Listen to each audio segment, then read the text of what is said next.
नमस्कार मित्रांनो, मी नारायण पाटील आपल्या ज्ञान माध्यम व तसेच ऑर्गॅनिक अन्नदाता या संस्थेमध्ये आपल्या सर्वांचं स्वागत आहे। मित्रांनो, आज मी परत एका कष्टकरी व प्रामाणिक शेतकरी शेतामध्ये आहे। मित्रांनो, ह्यांचं नाव सिद्धप्पा धनगरवाड असं आहे। यांना आपण जवळजवळ 2 महिन्याच्या पाठीमागे भेटलो होतो। तेव्हा आपण ह्यांना ऑर्गॅनिक शेतीबद्दल महत्त्व पटवून दिले। रासायनिक खताचा वापर न करता शेती होऊ शकते याबद्दल त्यांना आम्ही सविस्तर माहिती दिला होता, पण त्यावेळेला त्यांना ते पटलं नव्हतं। कारण जे रासायनिक खताचा जो वापर आहे ते जास्त वापर असल्यामुळे काही लोकांना ऑर्गॅनिक शेतीमुळे शेती होऊ शकते, रासायनिक खताचा वापर न करता शेती होऊ शकते जे विश्वास बसत नाही। त्यामुळे ते देखील असं अविश्वास आपल्यावरती व्यक्त केला होता। तरी देखील त्यांनी एक चान्स देऊया म्हणून आपलं औषध घेऊन घरी गेले होते। पण खरी मजा तर तिथं झाली, कारण जेव्हा त्यांनी आपलं औषध घेऊन घरी गेले, घरामध्ये मोठ्या प्रमाणात भांडण झाला। तू कसं काही कोणाचंही ऐकून कुठलं औषध घेऊन घरी येतोस असं त्यांच्याबरोबर घरामध्ये वादविवाद झाले। त्यानंतर त्यांनी आम्हाला परत कॉल केले, असं असं बोलत आहेत, तुमचं औषध नको असं तसं ते म्हणू लागले। तेव्हा आपण त्यांना त्या सिद्धप्पा धनगरवाड यांना सांगितलं की मी त्यांना एकच सांगितलं, तुम्ही जरा शांत व्हा आणि आम्ही ज्या पद्धतीनं सांगितलेत त्या पद्धतीने फक्त तुम्ही 1 एकर करा। त्यांची इथं जवळजवळ 4 एकर शेत आहे। त्यांना आम्ही सांगितलं तुम्ही फक्त 1 एकर शेती करा, नंतर आपण 2 महिन्यांत तुम्हाला भेटतो, त्यानंतर आपण आता जो भांडवल आहे त्यावरती वादविवाद करूया। तसं म्हटल्यावर त्यांनी एक आपल्यावरती विश्वास दाखवून शेती करायला सुरुवात केली।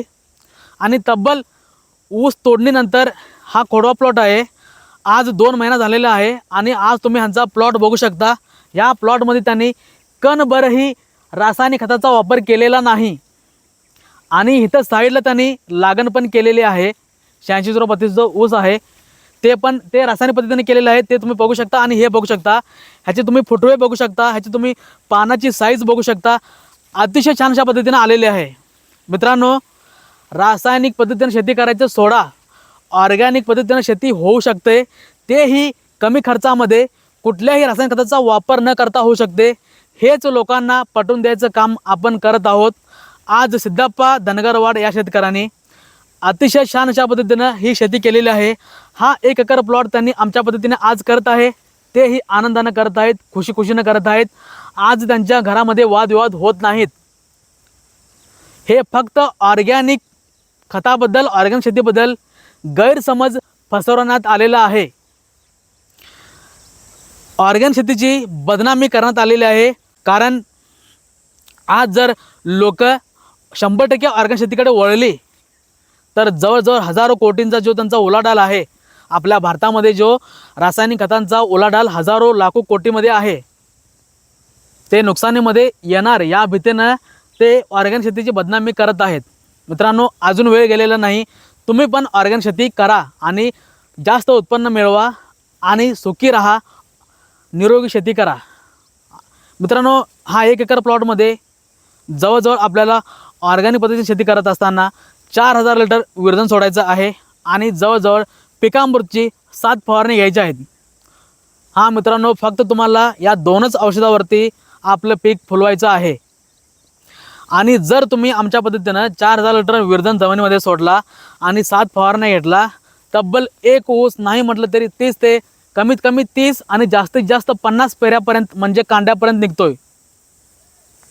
आणि आता बघा, इथं एवढं फुटवे सुटले नाही म्हटलं तरी पण एक 25 पर्यंत 20-25 फुटवे आहेत।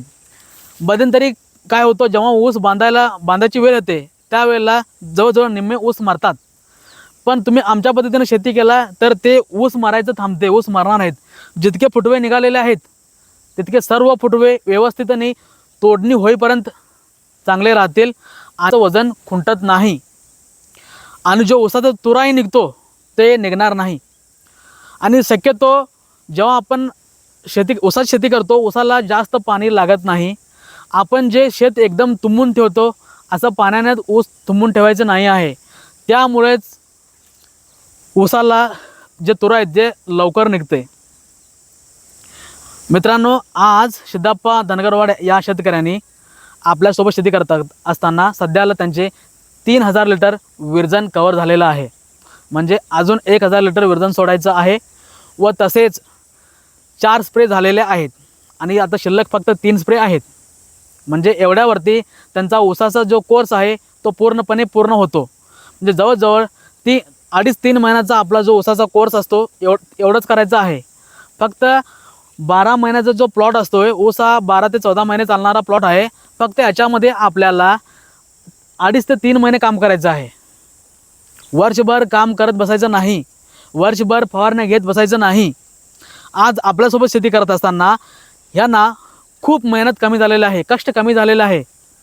महिन्यातले 6 ते 5 दिवस काम करायचं आहे.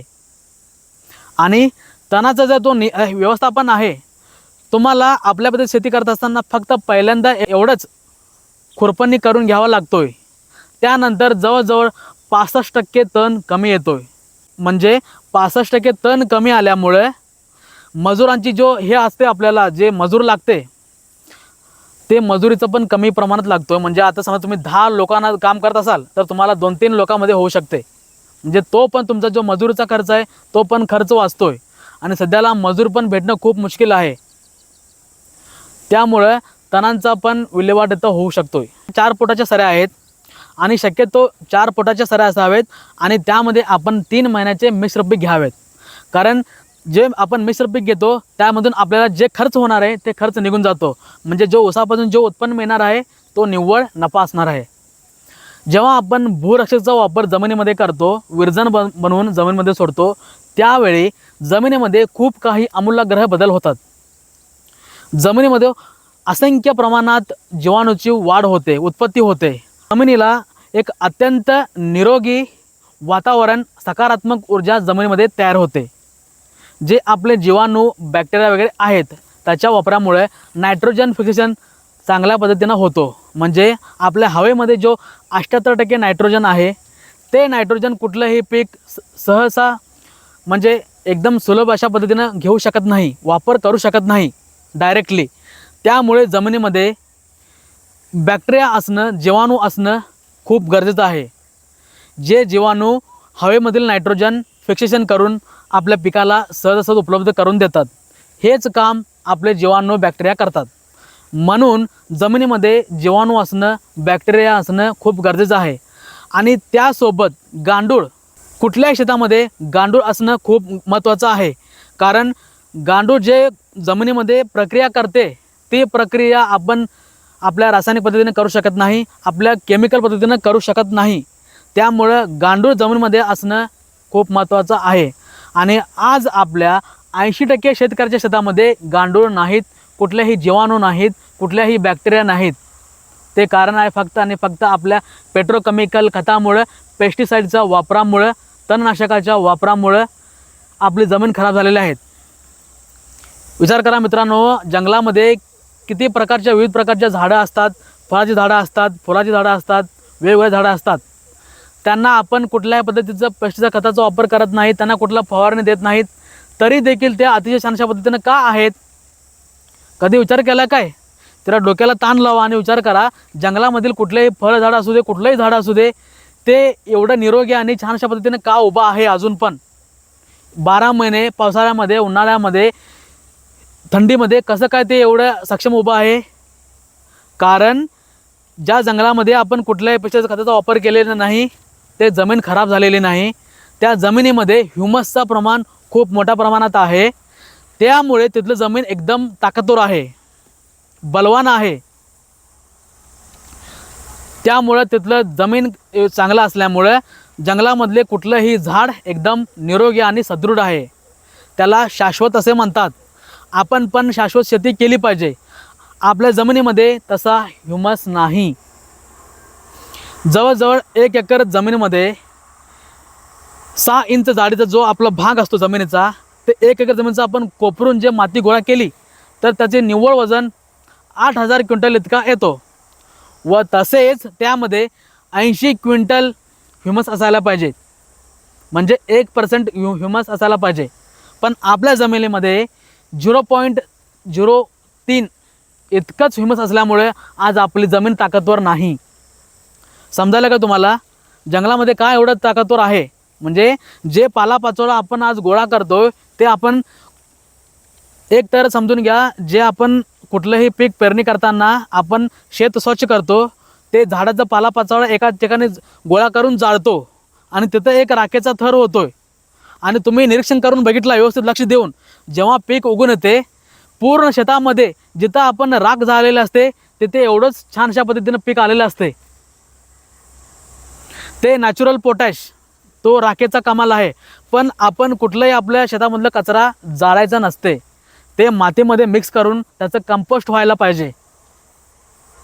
ते नॅचरली नैसर्गिकरित्या कुजायला पाहिजेत, तेव्हा त्या जमिनीमध्ये ह्युमसचं प्रमाण वाढतो.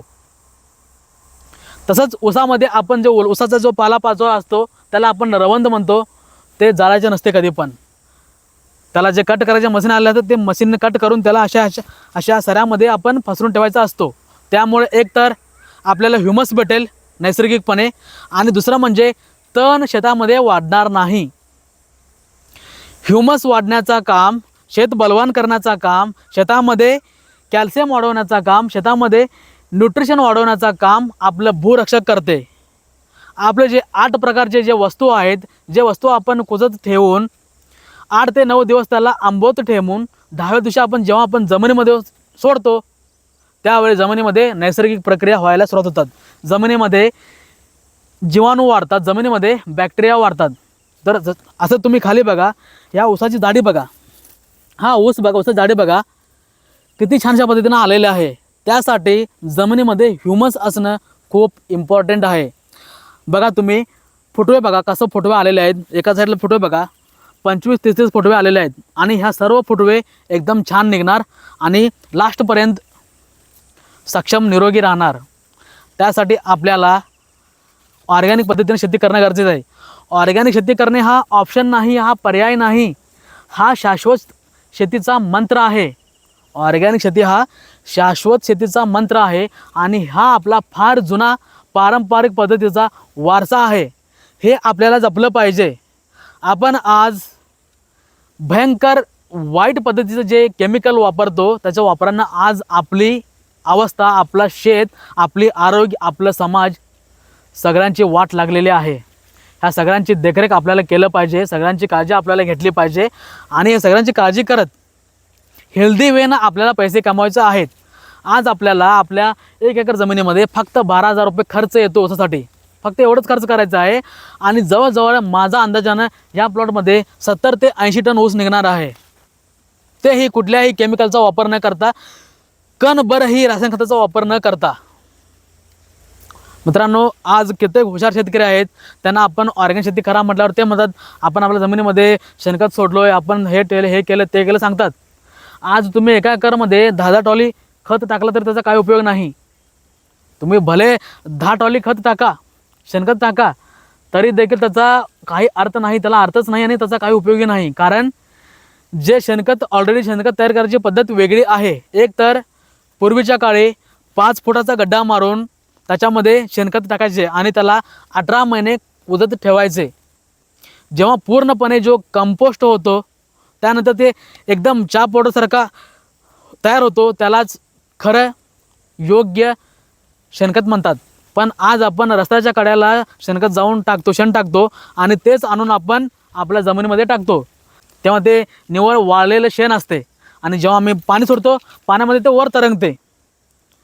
आणि दर काय 1-2-3 महिन्यांना पावसाळा सुरू होतो, पावसाळ्यामध्ये खूप पाऊस पडतो आणि पावसानं जेव्हा पावसाचे शेत तुंबून पाणी वाहून जाते, त्या पाण्यासोबत आपलं जे शेणखत टाकलेलं शेण वाहून जाते. हा झाला एक नुकसान. आणि दुसरा म्हणजे ज्या शेणखतामुळं बॅक्टेरिया आणि जीवाणू तयार होतात, आपण जेव्हा जमिनीवर टाकतो, पण आपण काय करतो, जेव्हा शेणखत पण टाकतो आणि तसंच लागोपाठोपाठ रासायनिक खत पण आणून टाकतो. म्हणजे काय होते, जीवाणू आणि बॅक्टेरिया तयार होण्याच्या आधीच मरून जातात. त्याचा काही उपयोग नाही. त्यासाठी मित्रांनो, रासायनिक शेती सोडा, केमिकलचा वापर सोडा, पेटच्या खताचा वापर सोडा आणि फक्त 2च औषध लागतात, एक भूरक्षक आणि एक पिकामृत. यावरती आपण कुठलंही पीक आपल्या अपेक्षेप्रमाणे उत्पन्न घेऊ शकतो, छान शेती करू शकतो, निरोगी शेती करू शकतो. आज हे जमीन अतिशय मऊ बनलेलं आहे. आज इथं सकारात्मक ऊर्जा तयार झालेली आहे, ते फक्त ऑर्गॅनिक शेतीमुळं. मित्रांनो, आज माझा अंदाज आहे हा 1 एकर प्लॉटमध्ये 70 ते 80 टन ऊस निघेल आणि फक्त 12,000 रुपये खर्चानं आज सतत तणनाशकावरती फवारणी करताना त्यांना खांद्यावर पंप घ्यावा लागणार नाही। आज त्यांचं जवळजवळ 50% श्रम कमी झालेला आहे आणि 90% खर्च कमी झालेला आहे। बघा तुम्ही ऊसाची जाडी बघा, ऊसाचे पालं बघा, ऊसाची पानं बघा, अतिशय छान अशा पद्धतीनं आलेलं आहे। ते बघा, साईज बघा। तर मित्रांनो, जर हा व्हिडिओ तुम्हाला आवडला असेल, खरंच तुम्हाला शेतीचं काही गणित कळालेलं असेल, तर तुम्ही ऑर्गॅनिक शेती करा, आपल्या चॅनलला फॉलो करा। जर हा व्हिडिओ आवडला असेल तर जास्तीत जास्त लोकांना शेअर करा। असेच नवनवीन व्हिडिओ पाहण्यासाठी आपल्या चॅनलला सबस्क्राईब करा। नमस्कार, जय बाळोम्मा।